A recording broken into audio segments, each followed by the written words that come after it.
CISF driver 2025 के अंदर एक वैकेंसी निकली है जो कि 1124 पदों पे निकली है। ठीक है, इस वीडियो में मैं बात करूंगा एक्सपीरियंस सर्टिफिकेट क्या मांगा है इस भर्ती के अंदर, और ड्राइविंग लाइसेंस के अंदर क्या मांगा है। हमारे पास डीएल है, 3 साल पुराना, हमारे पास हैवी नहीं है, तो क्या हम फॉर्म को भर सकते हैं? जी हाँ, आप जरूर फॉर्म को भर सकते हो। आपके पास हैवी नहीं है फिर भी आप इसको फॉर्म को भर सकते हो, वो मैं आपको आगे बताऊंगा। और पिछली भर्ती में एक्सपीरियंस सर्टिफिकेट मांगा था या नहीं मांगा था, और ऑफिशियल नोटिफिकेशन में एक्सपीरियंस सर्टिफिकेट मतलब अनुभव प्रमाण पत्र के बारे में क्या जानकारी दे रखी है, वो कंप्लीट जानकारी मैं इस वीडियो में बताऊंगा। और कंप्लीट सिलेक्शन प्रोसेस बताऊंगा, जैसे कि पहले क्या होता है, फिजिकल होता है, फिर डॉक्यूमेंट वेरिफिकेशन होता है, फिजिकल के अंदर क्या क्या स्टेप होते हैं, और डॉक्यूमेंट के अंदर कौन कौन से डॉक्यूमेंट अपने को डॉक्यूमेंट वेरिफिकेशन के समय चाहिएंगे, और ट्रेड टेस्ट के अंदर क्या क्या होता है, कौन सा ट्रेड टेस्ट कितने नंबर का होता है, और रिटन एग्जामिनेशन का क्या पेपर पैटर्न रहता है, कितने क्वेश्चन आते हैं, कितने नंबर होते हैं, क्या नेगेटिव मार्किंग होती है, सारे सवालों का जवाब मैं आपको इस वीडियो में दूंगा। और मेडिकल एग्जामिनेशन के अंदर क्या क्या होता है। ठीक है, अगर बात कर ली जाए तो सीआईएसएफ के अंदर मोस्टली इतनी वैकेंसी देखने को मिलती है, और ये 2025 के अंदर जो सीआईएसएफ की पहली वैकेंसी निकली है वो यही है, सीआईएसएफ ड्राइवर 1124 पदों के लिए। ठीक है, इस वीडियो में मैं आपको कंप्लीट जानकारी दूंगा इन सभी टॉपिक के बारे में। क्षमा करें दोस्तों, मैं दीनदयाल पिलानिया स्वागत करता हूं आपका इस बेहतरीन वीडियो में। चलो बात करते हैं। अब आपने जान ही लिया, कम से कम आपको 10th पास होना चाहिए तो आप इस वैकेंसी को फिल करने के लिए एलिजिबल हो। पहले पहले बात कर लेते हैं इसके फॉर्म कब आए। फॉर्म की बात की जाए तो ये 3 फरवरी को निकले थे। ठीक है, और इसकी एंडिंग डेट है कि 4 मार्च। आपको 4 मार्च से पहले पहले फॉर्म भर देने हैं। अगर आप इस वीडियो को देख रहे हो तो आपको 1-2 दिन में आप फॉर्म डेफिनेटली भर दोगे, ये मैं कॉन्फिडेंस से कह सकता हूँ। बात करते हैं सैलरी के बारे में। सैलरी क्या है, तो सैलरी दी जाती है लेवल 3 के तहत। बेसिक पे होता है जो कि 21,700 से लेकर 59,100 तक होता है। ये बेसिक पे है। इसके अंदर और भत्ते दिए जाते हैं, जैसे कि ट्रेवल यात्रा भत्ता दे दिया। ठीक है, आपका हाउस रेंट बता दे दिया, और भी बहुत सारे भत्ते होते हैं गवर्नमेंट जॉब के अंदर।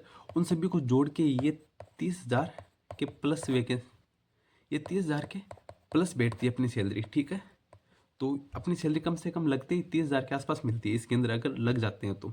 अब बात करते हैं कि एलिजिबिलिटी क्या है इसके अंदर, भैया योग्यता क्या मांगी जाती है। एज की बात की जाए तो 21 वर्ष होनी चाहिए कम से कम, और ज़्यादा से ज़्यादा 27 वर्ष होनी चाहिए। और बाकी जो अपने को ओबीसी को अलग छूट मिलती है 5 वर्ष की, SC ST वो सारी आप जानते हो, वो मैं आपको आगे भी बता दूंगा। ठीक, उस हिसाब से छूट छूट उस हिसाब से आप इसके अंदर छूट ले सकते हो। और एजुकेशन क्वालिफिकेशन के अंदर बात की जाए, सिर्फ 10th पास मांगी है।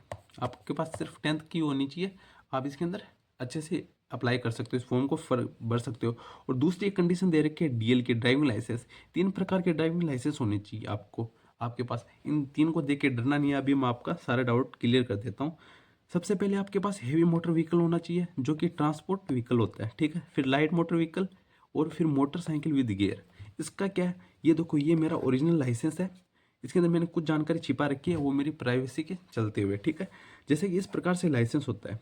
ओके, अब ना इसके अंदर क्या होता है कि आप जब इसको अप्लाई करने देते हो, ये मेरा मना था 3 महीने में बनकर आया था। इसके अंदर ये देखो, ये क्या लिखा हुआ है, motorcycle with gear, motorcycle with gear. ठीक है, इस प्रकार का लाइसेंस होता है। ये एक पहला, ये तीसरा पॉइंट क्लियर हुआ आपका। ठीक है, फिर बोल रखा है लाइट मोटर व्हीकल, मतलब कि लाइट मोटर व्हीकल का जो 4 टायरों वाले वाहन होते हैं, जैसे गाड़ी वगैरह होगी, कार होगी, पर्सनल कार होगी, उन्हें बोलते हैं मोटर व्हीकल वाहन। ठीक है, तो ये दोनों आपके यहाँ से कवर हो गए। अब बचा एक इस तीसरे टॉपिक का, इसका क्या, हेवी मोटर व्हीकल क्या होता है। आप जब अब जैसे कि अपने लाइसेंस बनवाते हैं, तब अपने को ये 2 लाइसेंस, मोटरसाइकिल विद गियर और लाइट मोटर व्हीकल, ये लाइसेंस अपने को एक ही बारी में इशू हो जाते हैं। ठीक है, जैसा कि मेरा ये लाइसेंस है, और इसके अंदर लाइसेंस आपका होना चाहिए कम से कम 3 साल पुराना होना चाहिए, जैसे कि अभी 2025 चल रहा है। और इसके अंदर यहाँ पे एक जानकारी दे रखी है, आपके जो भी डॉक्यूमेंट वगैरह वो सारे गिने जाएंगे। कब से गिने जाएंगे, 4 मार्च 2025 से गिने जाएंगे। मतलब इस 4 मार्च 2025 में से 3 साल घटा दो, मतलब 25 में से तीन तीन जाते हैं, तब 22 बचते हैं। ठीक है, तो मतलब कि आपके पास 4 मार्च 2022 से पहले पहले आपके पास जो भी डॉक्यूमेंट है, जैसे कि लाइसेंस आपका उससे पहले बना हुआ है, तब आप इस वैकेंसी को फिल कर सकते हो। मतलब कम से कम आपके 3 साल का एलिजिबिलिटी मांगा, मतलब अनुभव प्रमाण पत्र मांगा गया वो यही है। अब बात करते हैं कि हैवी मोटर व्हीकल कैसा होता है। जैसे कि ये हो गया, अभी मैंने मनवाने के लिए दे दिया आज, उसके बारे में आपको थोड़ी सी आगे जानकारी दूंगा। जैसे कि ये हैवी मोटर व्हीकल का लाइसेंस कैसे होता है, उसमें क्या होता है, ये मोटरसाइकिल विद गियर सेम यही रहता है। ठीक है, ये दोनों एक ही तारीख को इश्यू होते हैं। ये मैंने मतलब गूगल से ही डाटा लिया, ऐसे ही पिक लिया आपको समझाने के लिए। और जो हेवी का होता है ना, जो ट्रांसपोर्ट का, वो इस तरीके से बनता है, ठीक है। उसके अंदर क्या होता है, ऐसे ट्रक सा मंडा होगा, ऐसे ट्रक की पिक्चर होगी, जिसके माध्यम से ये पता चलता है कि आपको हेवी का लाइसेंस है, मतलब आपको हेवी जो हैवी मोटर व्हीकल है वो आपको चलाना आता है, तभी आपके पास लाइसेंस है, तभी आप लाइसेंस लोगे, ठीक है।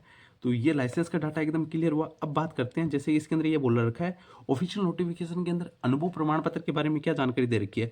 आप ये देखो, आप इंग्लिश में यहाँ से पढ़ सकते हो, जो हिंदी मीडियम वाले वो आप यहाँ से देख सकते हो। अब मैं आपको डायरेक्ट बता देता हूँ। देखो, भारी मोटर वाहन अथवा यातायात वाहन अथवा हल्के मोटर वाहन, गियर, मोटरसाइकिल विद गियर, मतलब ये तीनों लाइसेंस बता दिए जो कि मैंने आपको यहाँ पे बताए थे, ठीक है। और ये क्या, 3 वर्ष का अनुभव, उपरोक्त ड्राइविंग के लिए अनुभव को हल्के मोटर वाहन, और यहाँ पे लिखा है MLV, लाइसेंस के जारी होने की तिथि से गिना जाएगा। मतलब कि इन सभी के जो लाइसेंस की तिथि है ना, वो कब से गिनी जाएगी, वो इस तारीख से गिनी जाएगी, मैंने जो आपको भी बताया था। कब से, आपको इसके अंदर अब जैसे कि अनुभव प्रमाण, अनुभव के अंदर अपने देखते हैं तो अपने को कम से कम 3 वर्ष का अनुभव चाहिए। सर्टिफिकेट की जो बात की उसके अंदर वो यही कह रहा है, आपका जो लाइसेंस है ना, वो कम से कम 3 साल पुराना होना चाहिए। बस इस अनुभव प्रमाण पत्र का मतलब ही यही है, ठीक है। आपका जो लाइट मोटर व्हीकल है ना, वो कम से कम 3 साल पुराना होना चाहिए। इसके अंदर जो मतलब डॉक्यूमेंट वेरिफिकेशन के लिए, लाइसेंस के लिए जो डेट दे रखी है ना, वो दे रखी है 4 मार्च 2025। आज 4 मार्च 2025 तक आपके पास 3 साल कंप्लीट एक्सपीरियंस हो जाना चाहिए, तब आप इस फॉर्म को फिल कर सकते हो, तब आप डॉक्यूमेंट वेरिफिकेशन में पास हो जाओगे। अब 3 साल की बात की जाए भैया, कब तक इसकी लास्ट डेट होगी, मतलब कि अभी 2025 चल रहा है, 25 में से 3 गए, मतलब 22 बचा। 3 मार्च 2022 तक आपका लाइसेंस बना हुआ है या उससे पहले बना हुआ है, तब आप इस पोस्ट के लिए एलिजिबल हो। समझ गए क्या करना चाह रहा हूँ, ठीक है। अगर उसके बाद भी बना हुआ है तो आप इस फॉर्म को नहीं भर सकते। अब बोलो कि हमारा, ठीक है आपने कह दिया हमारा DL बना हुआ है, हेवी का नहीं बना हुआ, तो उसका क्या समाधान है। उसका मैं आपको बताता हूँ। जब अपने फॉर्म फिल करते हैं ना, तब हमारे पास एक 22 नंबर का ऑप्शन आता है फॉर्म फिल करते समय। उसमें क्या लिखा हुआ है, ड्राइविंग लाइसेंस। ड्राइविंग लाइसेंस के अंदर मैंने 3 चीज़ें बताई थी, जैसे कि ये 3 चीज़ें थी ना, ये वाली 3 चीज़ें, ठीक है। ये आगे बता रखी है, अब मैं आपको दिखाता हूँ। जैसे कि मोटरसाइकिल विद गियर, यहाँ पे क्या मांग रहा है, लाइसेंस नंबर। और एक चीज़ बता देता हूँ, आपके तीनों प्रकार के लाइसेंस हैं, उन सभी लाइसेंस के नंबर सेम होते हैं। जैसे कि यहाँ पे मोटरसाइकिल विद गियर के जो लाइसेंस नंबर होंगे वो सेम होंगे, ठीक है।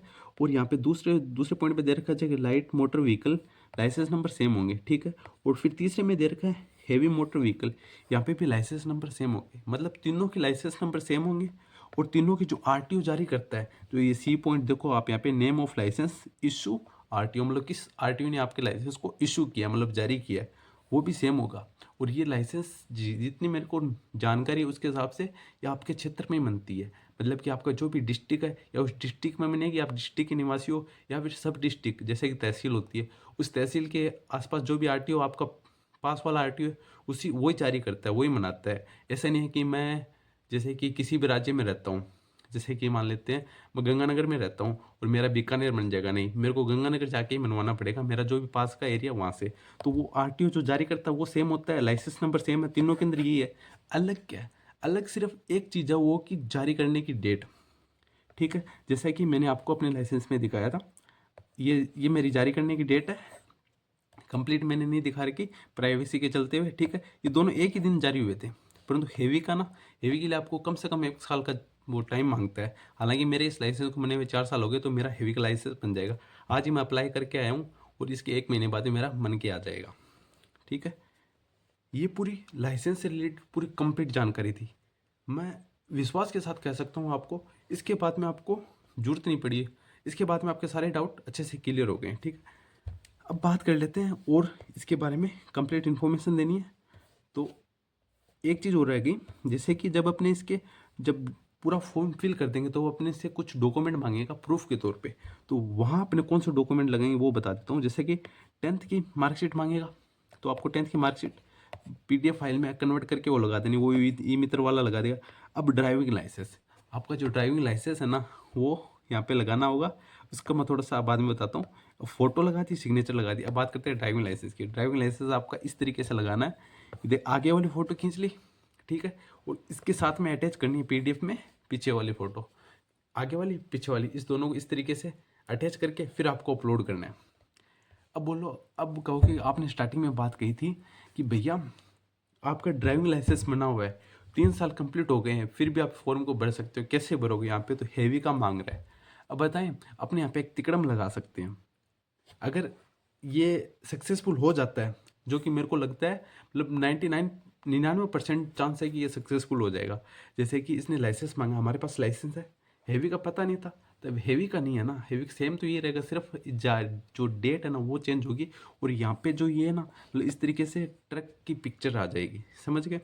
तो अब मैं क्या करूँगा, मैं इस फॉर्म को फिल करूँगा, सारी चीज़ें फिल कर दूंगा। जब बात आएगी हेवी का, ये जो हेवी का है ना, यहाँ पे जो डेट इशू की बात आएगी ना, तो वहाँ पे मैं अंदाजे से लिख दूंगा क्या, जो 3 मार्च बता रखा है, मतलब 4 मार्च इसकी लास्ट डेट है, 4 मार्च 2025, तो मैं उसमें लिख दूंगा 3 मार्च 2025 लिख दूंगा बस। और फिर जब डॉक्यूमेंट वेरिफिकेशन करवाएंगे तब यहाँ पे ये चीज़ अड़चन देगी। जितना मेरा पिछली भर्तियों का अनुभव उसके हिसाब से बता रहा हूँ। तो वहाँ पे सर को बोल देंगे, सर जी हमारा ना जो भी वहाँ पे डॉक्यूमेंट चेक करेंगे, सर हमारा पहले हेवी का पता नहीं था, तो बना हुआ नहीं था, इसलिए हमने बाद में बनवाया, तभी ये डेट हमने अंदाजे से लिख दी। क्योंकि अगर सच बोलोगे तो वो आपका सपोर्ट करेंगे, और सेना का रूल ये मतलब ऐसा, जो सच बोलता है उसका सहयोग करते हैं, जो झूठ बोलता है उसे तोड़ते हैं, मतलब अच्छे से खातिरदारी करते हैं, समझ रहे हो ना? फिर वो गुस्सा हो जाते हैं। वैसे काफ़ी ज़्यादा कोऑपरेट करते हैं, जितने भी पैरामिलिट्री फोर्सेस के जो सैनिक है वो सारे आपको अच्छा मतलब खूब आपका सहयोग करते हैं। तो ये बात बता देंगे। अगर इसमें बात बन जाती है तब अपने भर्ती कंप्लीट कर लेंगे। अगर बाय द वे नहीं होता तो अपने को भर्ती का अनुभव हो जाएगा कि फिजिकल कैसे होता है, डॉक्यूमेंट वेरिफिकेशन कैसे होता है, और इसका ट्रेड टेस्ट कैसे होता है, उसका अपने पास एक अनुभव होगा। ठीक है, ये पूरी लाइसेंस से रिलेटेड सारी जानकारी दे दी। फिर भी अगर कोई चीज़ छूट जाती है तो आप मेरे को कमेंट करके बता देना, मैं नेक्स्ट वीडियो बना के डाल दूंगा। अब बात करते हैं जैसे कि इसके अंदर क्या है कि जब आप फॉर्म फिल करोगे ना, तब आपको क्या चीज़ देखने को मिलेगी, इसके अंदर 2 पोस्ट निकली है। देखो वैकेंसी कितनी निकली है, एक तो ड्राइवर के लिए वैकेंसी निकली है, एक कांस्टेबल के लिए वैकेंसी निकली है। 2 वैकेंसी निकली है, देखो, एक तो कांस्टेबल ड्राइवर और दूसरा निकला है कांस्टेबल कम पंप ऑपरेटर के लिए निकली है। ठीक है, इतनी इतनी वैकेंसी निकली। मैंने ओबीसी के इसलिए हाईलाइट कर रखा है क्योंकि मेरी कैटेगरी ओबीसी है, इसलिए। ठीक है, और इसके अंदर ये जो बोल रखा है 10% इसके अंदर वो दे रखी है, मतलब एक्स सर्विसमैन को 10% एक्स्ट्रा वैकेंसी दे रखी है। जब मैंने इस पूरे नोटिफिकेशन को अच्छे से पढ़ा तब मुझे समझ में आया, ये जो 10% निकाल रखे हैं ना, ये अपनी वैकेंसी में से नहीं निकाले, मतलब जो ओपन भर्ती है ये 1124 इस वैकेंसी के अंदर से नहीं निकाले, ये एक्स्ट्रा में पद है, ये पहले ही काट के फिर अपनी वैकेंसी बता दी। अब जो ये 113 पद है, और इसका जो अपने ऑफिशियल नोटिफिकेशन पूरा कंप्लीट पढ़ेंगे जो कि मैंने पढ़ा है, तो उसमें ये लिख रखा है जो ये 113 पद है ना, इसमें से अगर जैसे कि मान लेते हैं 13 पद ही भरे गए, जो अक्सर सर्विसमैन ने कम ने फॉर्म भरा और उसमें से 13 पद ही भरे गए, बाकी जो 100 पद बच गए ना, बाकी जो 100 पद बच गए ना, वो जो ओपन भर्ती है ना उनमें ऐड कर दिए जाएंगे। ये ऑफिशियल नोटिफिकेशन करता है अपने को। ठीक है, मतलब कि ये 1124 पद है, सिर्फ 13 पद ही भरे गए, बाकी 100 पद खाली रह गए, तो ये जो खाली नहीं रहेंगे ये इसमें ऐड कर दिए जाएंगे, तो अपने पास हो जाएंगे 1224 पद। समझेगा मैं क्या करना चाह रहा हूँ? ये इसका ऑफिशियल डाटा है। और इसमें दूसरी बात ये कर रखी है कि जो कट ऑफ डेट है, मतलब वो जितनी भी एलिजिबिलिटी वगैरह है वो आपकी 4 मार्च 2025 तक गिनी जाएगी, जो कि मैंने आपको लाइसेंस के लिए बताया था। और इसके अंदर फिर एक चीज़ हो रहा है कि जैसे आपको पोस्ट प्रेफरेंस देनी होगी, यहाँ पे जानकारी बता रखी है। पोस्ट प्रेफरेंस का क्या, 2 पोस्ट है, जैसे कि अभी मैंने आपको बताया, ड्राइवर कांस्टेबल और कंप पंप ऑपरेटर की है, 2 वैकेंसी है। तो आपको कौन सी चाहिए वो आप पोस्ट प्रेफरेंस दे सकते हो। इसके अंदर कम वैकेंसी तो इसके लिए अब कम, ये दोनों की सैलरी सेम है। और कम पंप ऑपरेटर, मैं तो कहता हूँ कि पहले ड्राइवर वाले को फर्स्ट नंबर पे रख कर दो और सेकंड वाले पे कम पंप ऑपरेटर कर दो, क्योंकि ये जो कम पंप ऑपरेटर ना, इसमें माथापड़ी थोड़ी सी ज़्यादा होती है, इसमें मतलब थोड़ा ज़्यादा काम करना होता है, और थोड़ा सा आपको, समझ रहे हो ना मैं क्या कर रहा हूँ? ठीक है, तो आप अपने हिसाब से बाकी देख के भर सकते हो। इसके ऊपर मैं जो इसका प्रोफाइल का वीडियो बनाऊंगा तो मैं आपको इसके अंदर अच्छे से बता दूंगा। और मेरी मानो ना तो पहले कांस्टेबल को रख देना और फिर कम पंप ऑपरेटर को रख देना। ठीक है, बाकी आपकी इच्छा है। अब बात करते हैं जैसे कि इसके अंदर साइलेंट फीचर वगैरह कुछ चीज़ दे रखी है। इसके अंदर ये बस इतना बताना चाह रहा है, ऑफिशियल नोटिफिकेशन के अंदर आपके पास 3 कॉल लेटर आएंगे अगर आपका सिलेक्शन हो जाता है तो। जैसे पहला आएगा पीएचटी के लिए, और फिर पीएचटी के अंदर डॉक्यूमेंट और ट्रेड टेस्ट हो जाएंगे। फिर सेकंड आएगा ये सारा, पहला आप पहली सीढ़ी चढ़ जाते हो तो फिर दूसरी सीढ़ी के लिए आएगा जो कि रिटर्न एग्जामिनेशन है। रिटर्न एग्जामिनेशन भी आपने क्वालिफाई कर लिया, पास कर लिया, फिर आएगा आपके लिए मेडिकल के लिए, और मेडिकल भी अपने पास कर लिया। फिर आता है चौथा ज्वाइनिंग लेटर। ठीक है, ये इसका सिलेक्शन प्रोसेस हो गया। इसके अंदर सिलेक्शन प्रोसेस के अंदर पूरे 3 स्टेप है, 3 एडमिट कार्ड आएंगे। ठीक है, अब बात कर लेते हैं रिक्रूटमेंट के बारे में, और इसके अंदर वो आपको आके बताता हूँ। अब मैं आपको बताता हूँ, इसका सिलेक्शन प्रोसेस हो गया। अब बात करते हैं, ठीक, आपने हमें सिलेक्शन प्रोसेस बता दिया। पहला हमारा एडमिट कार्ड आया। अब एडमिट कार्ड जब आपका आएगा तो अब उसके अंदर सबसे पहले PST लिया जाएगा। मतलब PST का मतलब फिजिकल एफिशिएंसी टेस्ट। इस फिजिकल एफिशिएंसी टेस्ट के अंदर पहले क्या होगा वो बता देता हूँ। पहले जैसे अपने कब कोई भी फिजिकली एक्टिविटी की भर्ती देखने जाती है, उसके अंदर क्या हाइट बार लगा होता है। उस हाइट बार से अपने को मतलब पास होना है। वो मैं आपको हाइट जब हाइट आके बताता हूँ, हाइट बार लगा होगा आपकी जो भी कैटेगरी है उस हिसाब से एक कम से कम हाइट बार लगा हो, उससे आप निकल के मतलब आप पास हो। और अगर जो बंदा नहीं निकल पाता उसको एक बार साइड में खड़ा कर लिया जाता है और उसको फिर बोला जाता है कि पूरी प्रक्रिया कंप्लीट होने दे, उसके बाद में तेरा जायजा लेते हैं, या फिर दिखा दे कोई कास्ट सर्टिफिकेट वगैरह तेरे पास वगैरह। अगर नहीं पास होता ना उसको पहले निकाल देते ताकि इससे कम बच्चों का वो हो फिजिकल वगैरह हो, ताकि उन्हें थोड़ी सहूलियत मिले। ठीक है, फिजिकल एफिशिएंसी के अंदर पहले आपका हाइट बार लगा हो, उससे निकलने के बाद में आपकी 800 मीटर के लिए रनिंग होगी। 800 मीटर रनिंग होगी जो कि 3 मिनट 15 सेकंड है, काफ़ी है। सिर्फ 1 महीने की तैयारी में आप अच्छे से कर सकते हो, सुबह शाम दोनों टाइम मैक्सिमम 1-1 घंटा देख के। ठीक है, और लॉन्ग जंप होगी आपकी 11 फीट, मामूली सी बात है। आप सिर्फ एक दिन में 11 फीट कर सकते हो, 20-30 बार ऐसे कूदने का अभ्यास करके। ठीक है, ये मैं अपने अनुभव से बता रहा हूँ क्योंकि मैं पहले स्पोर्ट्स की तैयारी करता था, जैसे लॉन्ग जंप, हाई जंप, और मैंने काफ़ी फिजिकल पास किए हैं। मैंने जिस भी फिजिकल के अंदर एंट्री की है ना गवर्नमेंट एग्जाम के, वो सारे फिजिकल मैंने पास किए, उसके अनुभव के हिसाब से बता रहा हूँ। और ये इसका फिजिकल एफिशिएंसी टेस्ट के अंदर 800 मीटर रनिंग होगी 3 मिनट 15 सेकंड के अंदर, लॉन्ग जंप होगी 11 फीट की होगी। ठीक है, इसमें अपने को 3 चांस मिलेंगे। जैसे कि पहले लॉन्ग जंप होती है, इसमें फाउल का चांस रहता है। आप यहाँ से भाग के आए, कूद यहाँ से पैर रख के ऐसे कूदा, 11 फीट कूद दिया, तब आप डन हो। अगर फाउल हो गया फिर से आपको कूदने का मौका देंगे। ऐसे आपको सिर्फ 3 चांस मिलेंगे। ठीक है, फिर हाई जंप की बात की जाए, ऐसे मतलब इस तरीके से, ये जैसे कि ये ऐसा इस तरीके से हो गया, यहाँ पे एक फट्टी रखी हुई होगी और आपको इसके ऊपर से कूदना है। इसकी जो हाइट होगी वो 3 फीट 4 इंच है। ये भी मामूली बात है, आप आराम से कूद सकते हो, एक दिन में कूद सकते हो। कुछ भी नहीं आता ना, सिर्फ रनिंग आती है ना, तो आप आराम से कूद सकते हो। ये सिर्फ आदमियों के लिए है। इसमें भी आपको 3 चांस दिए जाएंगे। आपने रनिंग क्वालिफाई की, फिर आपको लॉन्ग जंप में भेजा जाएगा। लॉन्ग जंप क्वालिफाई की, फिर आपको हाई जंप में भेजा जाएगा। और हाई जंप क्वालिफाई करने के बाद में आपका फिजिकल स्टैंडर्ड टेस्ट होगा, जिसके अंदर आपका माप तोल होता है। जैसे कि आपका पहले हाइट, मतलब पहले आपकी हाइट नापेंगे हैं, और उसके बाद में आपकी जो हाइट नाप ली, उसके बाद चेस्ट नापेंगे, आपका चेस्ट चेस्ट कितना है, और उसके बाद में आपका वेट नापेंगे। वेट का ज़्यादा इशू नहीं है, वो मेडिकल के टाइम आएगा, वो मैं आपको आगे बता दूंगा। ठीक है, अब आपकी हाइट का सबसे बड़ा इशू है। हाइट क्या होती है? OBC, SC और EWS और जन जनरल। ठीक है, ये क्या लिखा है? जनरल।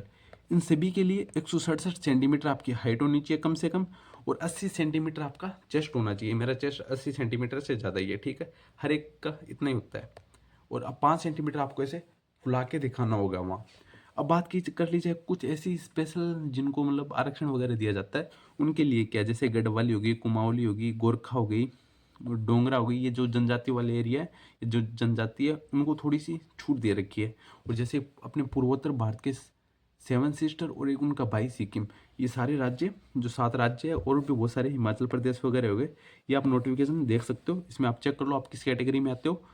अभी जितने मैंने अभी नाम लिए हैं, वो उनकी हाइट होगी 160 सेंटीमीटर। इससे कम नहीं लेंगे, इससे ज़्यादा ही लेंगे। कम से कम आपकी 160 सेंटीमीटर होनी चाहिए, और आपको चेस्ट आपका मतलब ये इतना होना चाहिए, मतलब कि 78 सेंटीमीटर होना चाहिए, प्लस में 5 सेंटीमीटर आपको फुलाव होना चाहिए। और बाकी आप यहाँ पे अदर भी नीचे देख सकते हो, जो कि ट्राइबीज मतलब शेड्यूल में रखे गए हैं, उनके लिए ये चेक कर सकते हो। ठीक है, आप अपनी कैटेगरी के हिसाब से देख लेना। अब बात करते हैं, ये सारा हो गया, फिजिकल एफिशिएंसी टेस्ट हो गया, फिजिकल स्टैंडर्ड टेस्ट हो गया। उसके बाद में आपका आएगा डॉक्यूमेंट वेरिफिकेशन के लिए। ये पहला स्टेज कंप्लीट होने के बाद में आपको डॉक्यूमेंट वेरिफिकेशन में क्या क्या दिया जाएगा वो बताता हूँ। सबसे पहले आपकी 10th की मार्कशीट लगेगी, और आप इसके अंदर ना सबसे आपकी हाई जो क्वालिफिकेशन है, जैसे कि मैंने ग्रेजुएशन कर रखी है, तो मैं 10th पास की तो कम से कम वो मांग रहे हैं, वो तो अपने को लगानी होगी। उसके अलावा जो ग्रेजुएशन की लगाना, अगर आपने 12th कर रखी है तो 12th लगाना, क्योंकि आगे जब अपने टाइप की बात करेंगे ना, जब आप नंबर, जैसे कि एक मैं कैंडिडेट हूँ या मैं एक मेरा जो कंपिटिटर हो रहा है, उस दोनों के नंबर समान है, तो सबसे पहले उसको लिया जाएगा जिसकी क्वालिफिकेशन ज़्यादा है। जैसे कि एक 10th पास बंदा है, ठीक, उसने भी इसका फॉर्म भरा है, वो भी पढ़ के अच्छे से मेहनत करके बराबर नंबर लिया है। जैसे मान लेते हैं 85 कट ऑफ गई, 85 नंबर लिया है, वो भी 85 नंबर लिया है, मैं भी 85 नंबर लिया है, दोनों को समान है। तो अब सरकार के उनके पास एक अब वो कंफ्यूज हो गए किसको लेना है। तो नोटिफिकेशन में लिख रखा है जिसकी सबसे ज़्यादा क्वालिफिकेशन होगी हम पहले उसे लेंगे। तब कह रहा हूँ यहाँ पे आप ग्रेजुएशन के लगाना और वो डॉक्यूमेंट आपको वहाँ साथ में ला के लेके जाने पड़ेंगे, ठीक है, ओके। और डीओबी के लिए 10th की मार्कशीट मांगी जाती है, हर एक जगह वही मान्य है। और जो तीसरा डॉक्यूमेंट है वो आपको लेके जाना है आपका जो लाइसेंस है।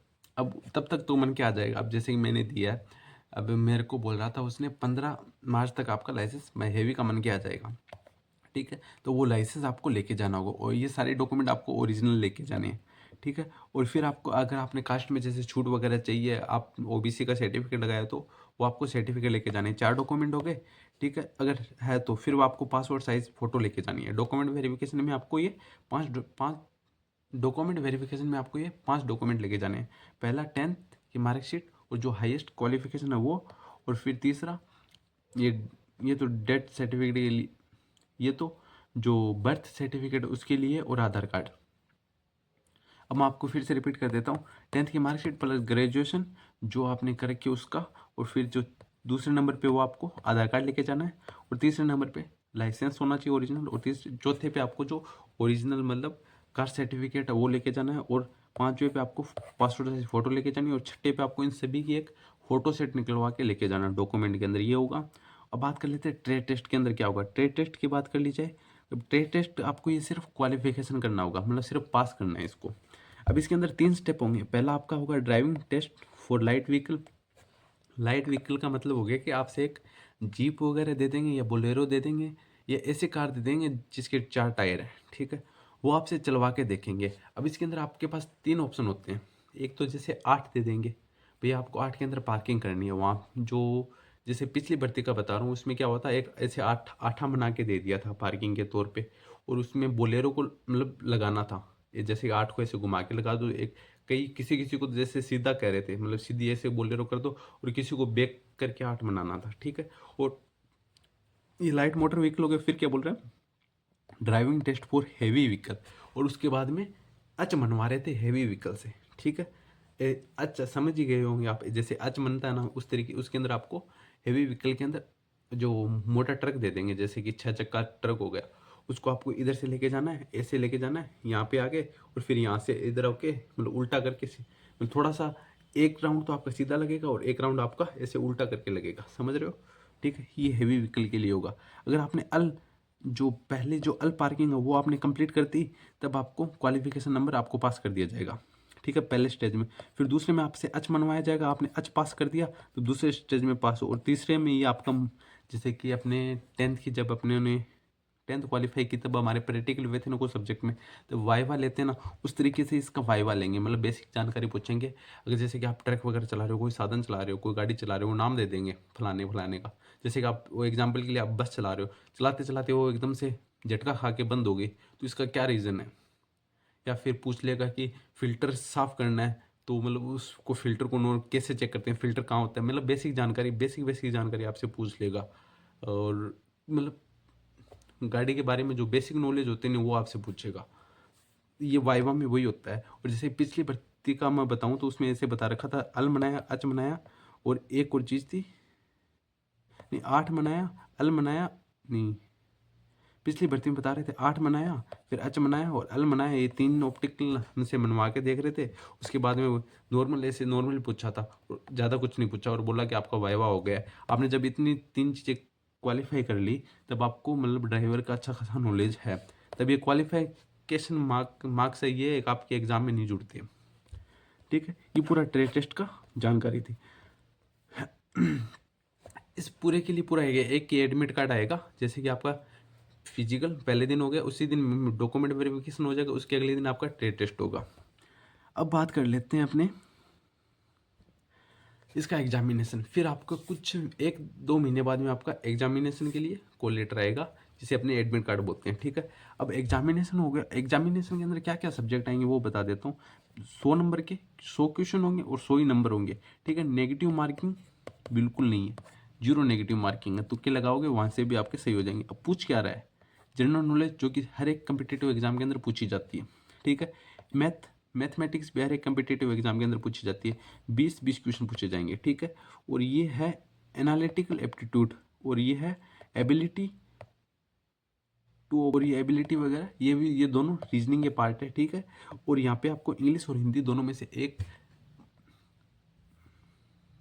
एक आपको चूज करनी होगी। चाहे आपका हिंदी आपकी ज़्यादा स्ट्रॉन्ग है तो आप हिंदी को टिक करते हैं ना, अगर रीजनिंग आपकी इंग्लिश ज़्यादा अच्छी है तो आप दोनों में से एक सब्जेक्ट को चूज कर सकते हो, ठीक है। और प्रत्येक सब्जेक्ट, जैसे कि 5 सब्जेक्ट दे रखे हैं, 5 20-20 नंबर के आएंगे, ठीक है। अगर आपका मान लो जीके, मोस्टली क्या होता है जीके में ज़्यादा कमज़ोर रहते हैं, नहीं आता ना तो भी चल जाएगा। 20 क्वेश्चन में से कम आपको 5 क्वेश्चन तो आते हैं और 4-5 तुक्के लग जाएंगे, मान के चलते हैं 10 नंबर यहाँ से आ जाएंगे। और बाकी मैथ तो आपकी लगभग कंप्लीट होती है, क्योंकि एसएससी जीडी का एग्जाम देते हैं, किसी भी एग्जाम देते हो ना, किसी भी वनडे एग्जाम देते हो, इसके अंदर जीके मैथ रीजनिंग तो पूछता है। और एसएससी जीडी के अंदर हिंदी आती है। तो आपका ये पूरा पेपर पैटर्न है। इसके लिए टोटल 120 मिनट दिए जाएंगे, 100 क्वेश्चन के लिए आपको 120 मिनट दिए जाएंगे। नेगेटिव मार्किंग बिल्कुल भी नहीं है, ठीक है। और इसके अंदर जैसे कि ये बता रहा है कि ये जो सारा सिलेबस है ना, ये 10th बेस पे आपका पूछा जाएगा। आपसे जो भी पेपर लिया जाएगा उसमें जितनी भी जानकारी दी होगी वो 10th बेस पे होगी। और अगर जैसे 2 से ज़्यादा शिफ्टों में हुआ तब क्या होगा, नॉर्मलाइजेशन होगा। अगर एक शिफ्ट में सारा मतलब कंप्लीट हो जाता है एग्ज़ाम, तब आपको नॉर्मलाइजेशन नहीं होगा, ठीक है। ये हो गया दूसरा प्रोसेस। जब आप एग्जाम पास कर लोगे उसके बाद में आपके पास मेडिकल का कॉल लेटर आएगा। मेडिकल के अंदर क्या क्या होगा वो बता देता हूँ। अब यहाँ पे जो पहले फिजिकल के टाइम जो मैं अपना जो वेट वगैरह मापा था, वो इतना ज़्यादा कोई वो नहीं था। अगर आपका वेट हाई भी होगा ना तब भी आप फिजिकल में पास हो, आपको वो मतलब डिस्क्वालीफाई नहीं करेंगे। अब करेंगे अगर आपका वेट ज़्यादा है तो। अब आपको बोल रहा है कि आपके हाइट के अनुपात में आपका वेट होना चाहिए, ठीक है। जैसे कि proportion to height as per medical standard, मतलब आपकी हाइट और जो आपका आयु है, एज है, उसके अनुपात में आपका वेट होना चाहिए।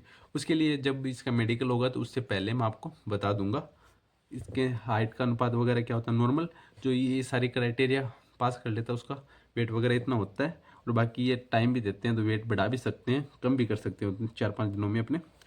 और उसके बाद में बोल रहा आपकी आई साइड है ना, हमें भैया 6/6 चाहिए, चाहे जो पास की हो।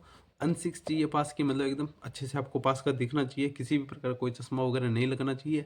और ये बोले डिस्टेंस विजन, मतलब दूर की विजन है, वो हमें 6/6 चाहिए बिना चश्मे के। उन्हें बताना थोड़ी ना चश्मा लगा हुआ तो लेसी करवा लो और हटा लो, उन्हें क्या पता चलता है। वो आपका वैसे नॉर्मली चेक करते हैं और मशीन से चेक करते हैं, वो भी मशीन से जब बारीकी से चेक करते हैं तब पता चलता है कि लेसी किया हुआ है, ऐसे नॉर्मली पता नहीं चलता, ठीक है। तो चश्मे का ये बताया है। और आपको कलर विजन नहीं होना चाहिए। कलर विजन का मतलब आप समझते ही हो, ठीक है। और फिर सबसे ज़्यादा दिक्कत आती है टैटू का। टैटू का इसने स्पष्ट कह रखा, आप जैसे पढ़ भी सकते हो, मैं आपको डायरेक्ट बता देता हूँ। उन्होंने कह रखा है कि जो जिमना हाथ होता है ना, जिससे अपने खाना जिमते हैं, या फिर जैसे राइट हैंड हो गया, सल्यूट करने वाला एंड होता है, तो उस पर आपका किसी प्रकार का कोई टैटू नहीं होना चाहिए। चाहे यहाँ पे बात की जाए, कहीं पे भी बात की जाए, मतलब सीधा बोल रहे हैं वो, राइट हैंड आपका पूरा फ्री होना चाहिए, किसी प्रकार का कोई टैटू नहीं होना चाहिए। और जो बचा लेफ्ट हैंड, उसके अंदर आपका जैसे टैटू वगैरह हो तो चल जाएगा। उन्होंने बोल रखा है जैसे धार्मिक टैटू मनाते हैं, कोई यहाँ पे ओम मना लेता है, तो अपने अपने धार्मिक धर्म के हिसाब से जो भी टैटू मनाते हैं वो अलाउ है। वो भी कितना है, वो 1/4, जैसे कि ये मेरा पूरा पीछे का यहाँ से लेके यहाँ तक पूरा हिस्सा है, इसका 1/4 मतलब लगभग इतनी इतनी दूर पे अगर टैटू मना हुआ है तो ये अलाउ है। और कहीं पे भी मनाओ वो अलाउ होगा। अगर कोई यहाँ पे मना के रखता है तो वो अलाउ है, मतलब इस पूरी हाथ का 1/4 हिस्सा ना, वहाँ तक आपका टैटू अलाउ है। आपके राइट हैंड पे किसी प्रकार का कोई टैटू नहीं होना चाहिए, आपको वहाँ पे डिस्क्वालीफाई कर देंगे राइट हैंड में। लेफ्ट हैंड में कहीं और बॉडी में है तो इसमें ये लिख रखा है कि आपके बॉडी पार्ट का 1/4 हिस्सा टैटू है तो आपको आप मतलब अलाउ हो। ये पूरी कंप्लीट इन्फॉर्मेशन थी जिसमें मैंने आपको सीएसएफ ड्राइवर की 2025 की जो 1124 पदों पर भर्ती थी, जिसके अंदर मैंने आपको कंप्लीट इन्फॉर्मेशन दे दी। और बाकायदा मैंने इसके अंदर प्ले लिस्ट भी बना रखी है, जैसे ये वीडियो फर्स्ट में दिखेगा आपको, और उसके नीचे मैं और जो वीडियो आएंगे उनको आपको दिखाता रहूँगा, ठीक है, जानकारी देख के बताता रहूँगा। अब सबसे बड़ी डाउट आता है कि मेन तो था कि अपने जो फॉर्म फिल करते हैं, फॉर्म फिल करेंगे तभी तो आगे जाएंगे, तो वो मैंने आपको बता दिया। अब दूसरा सबसे बड़ा डाउट था कि इसका ट्रेड टेस्ट कैसे होगा। इसके लिए आपको मैक्सिमम 1 महीने का टाइम लगेगा। मैंने इसके बारे में काफ़ी ज़्यादा रिसर्च की है, क्योंकि मैं भी फॉर्म भरा हूँ तो मेरे को भी इन सारी जानकारी की जरूरत पड़ेगी, जो कि मैं आपको दे दूँगा। और मैंने यूट्यूब को मतलब ऐसे खंगाला अच्छी तरीके से, जिसमें से मेरे को सिर्फ 7-8 अकेडमी मिली है जो कि ये करवाती है, और उसमें से भी 1-2 ऐसी फर्जीवाड़ा है, वो मैं आपको किसी और वीडियो में बताऊंगा। उसमें मेरे को सिर्फ एक ऐसी एकेडमी मिली है जो कि ऐसे ईमानदारी से अच्छा से अपना काम कर रही है, और खाने की व्यवस्था भी वहाँ अच्छी है, और ट्रेनिंग वगैरह की एप्टीट्यूड भी अच्छे हैं। तो वो मैं इसके बारे में थोड़ी और ज़्यादा रिसर्च करके फिर मैं आपको एक अलग वीडियो में उसके बारे में जानकारी दूंगा। ठीक है, मैं उम्मीद करता हूँ आपको ये वीडियो बहुत ही अच्छा लगा है।